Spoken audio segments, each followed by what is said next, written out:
جيوستراتيجي وقد لعبت ذلك. ونحن على عشية انعقاد هذه القمة، قمة الغاز في الجزائر.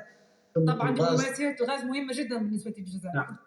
الجزائر تلعب بهذه الأوراق بشكل كبير، لكن المغرب سجل اختراقات مهمة في السنوات الأخيرة.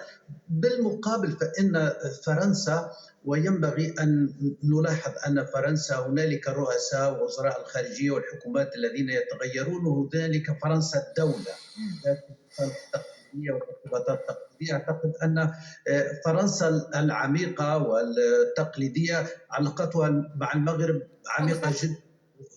عميقة جدا، ولكن الرئيس ماكرون لحد الآن فترة رئاسته الأولى وما حدث في الثانية حدث فيها تخبط. وأعتقد أن هذا لأن أصلا الرئيس ماكرون هو مخضرم بين المحافظين واليسار، هو جاء من هذه الخلطة من الاثنين، ولذلك سياسته هي معبرة عن هويته. ولكن أعتقد أن فرنسا إذا أرادت أن تخرج من العقدة المغاربية، وأنا أسميها عقدة مغاربية وهي فخ مغاربي، إذا أرادت أن تخرج ينبغي أن تخرج من المنظور الكلاسيكي القديم المرتبط بإفريقيا الفرنسية وبإفريقيا المستعمرة الفرنسية، وتدخل بمنطق جديد مع الجزائر والمغرب، ربما بتعامل الند للند. طيب سيد ناصر ودادي قال بأن الرد الجزائري قد يكون معروف أو محسوم أو محفوظ من الآن. كيف يمكن أن نتوقع هذا الرد؟ هل يعني بتعبير آخر، هل يمكن أن تعاقب الجزائر باريس بشكل أو بآخر؟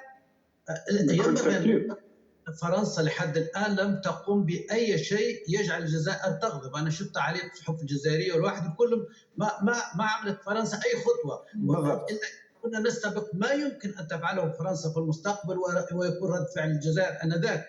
لكن بشكل عام فإن فرنسا لحد الآن لم تخرج عن استراتيجيتها. لم يكن هناك تغير. تعقيب ربما من السيد محمد اليوسفي.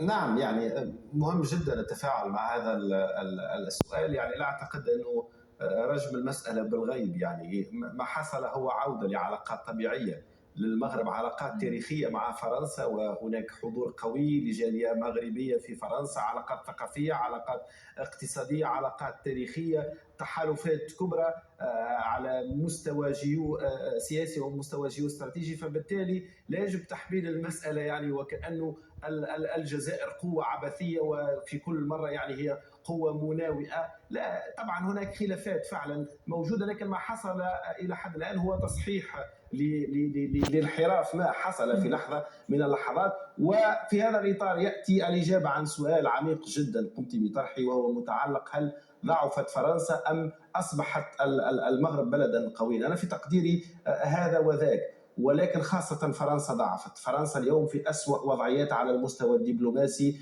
في العهدة الأولى للرئيس إيمانويل ماكرون، وخاصة مع العهدة الثانية. فرنسا يعني في حالة انحسار دبلوماسي وانحسار جيوسياسي غير مسبوق في تقديري، وهذا يتجلى حتى في علاقة بتموقع فرنسا وتأثيرها في القضية الفلسطينية في عدد من الملفات الكبرى، في ملفات تهم عدد من القضايا الأوروبية، وحتى في علاقة بأفريقيا والمغرب العربي اليوم.